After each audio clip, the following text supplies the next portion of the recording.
Thank you, Senator Gillibrand. Senator Cotton, please. Thank you, gentlemen.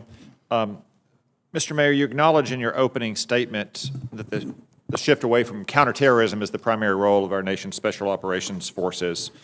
But far from decreasing the need for those forces, I'd suggest that the current threat environment calls for even more capability.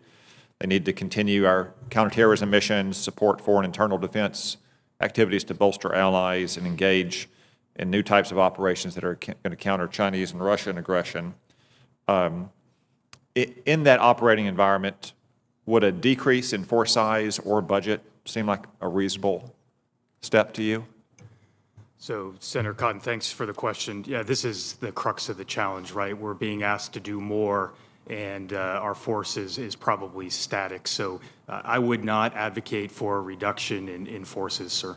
I regret that you're here today and not 48 hours from now when we're going to get the President's budget, because I am troubled that you may, in fact, get a reduction in budget or forces. Do you have any thoughts on what we're going to see on Thursday?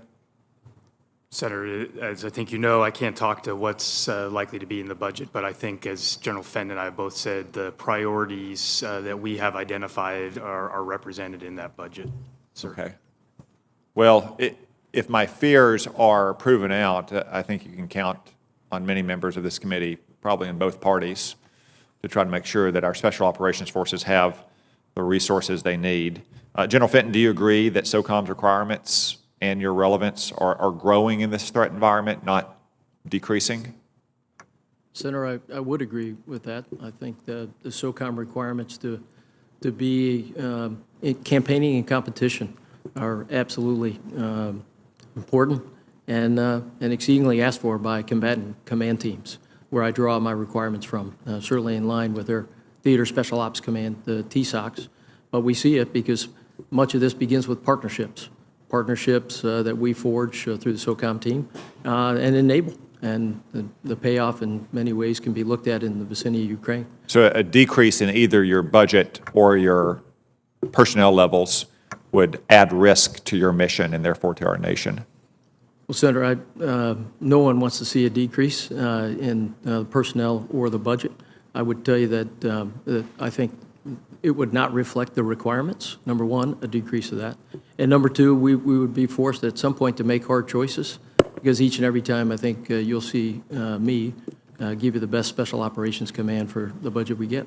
Okay. Mr. Mayor, when we're talking about your personnel, I want to return to something else you had in your opening statement, because I want to make sure we're using this personnel budget the right way. You talked about the need for more staff. I got to tell you, that gets my hackles up pretty quickly.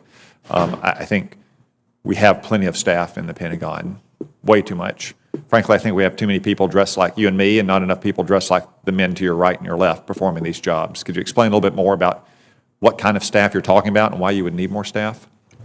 So, Senator, I was referring specifically to the Special Operations Low-Intensity Conflict staff that performs the Title 10 responsibility of the Organized, Train, Equip for SOCOM. So frankly, sir, a lot of what these staff do on a daily basis is try to articulate the soft value proposition back into the department with the services. Some of my concern is that as we go from the less intense environment of counterterrorism, or go towards a less intense environment without the intense focus on counterterrorism, that some of what SOF has traditionally been afforded will be lost in that. So sometimes this is just as simple as making sure that we have the soft value proposition represented in resourcing, training, planning. I've been frankly surprised at times of how that has been forgotten or too narrowly defined as being a counterterrorism problem. So, my 40-some-odd staff are very much in that business, and it's the analytics, it's supporting special programs, other things like that are very, I think, akin to the soft value proposition, but don't have representation often within the broader department, sir. Okay. General Fenton, one final question. In your opening statement, you talked about the strategic transition for the Special Operation Forces.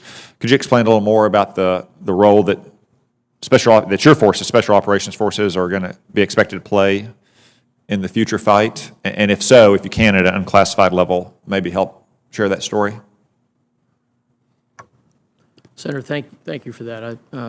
I'll focus on integrated deterrence and where the Secretary and the Department have asked us to be aligned. And when I think about that, I think about it along three lenses: prevent, prepare, and then prevail.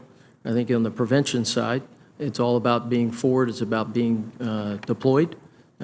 Our skills, cultural understanding, language, and a familiarity with many of these environments that come from organizations in our enterprise that know those places well, such as our 1st Special Forces Group in Indo-Pacific, for instance, have a very deep familiarity with all things that go on in many of the partner nations.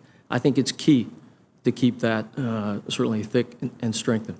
So part of it is being out, training, advising, assisting, building capabilities, and using many of the tools this committee gives us in the form of security cooperation, 1202, and counterterrorism tools.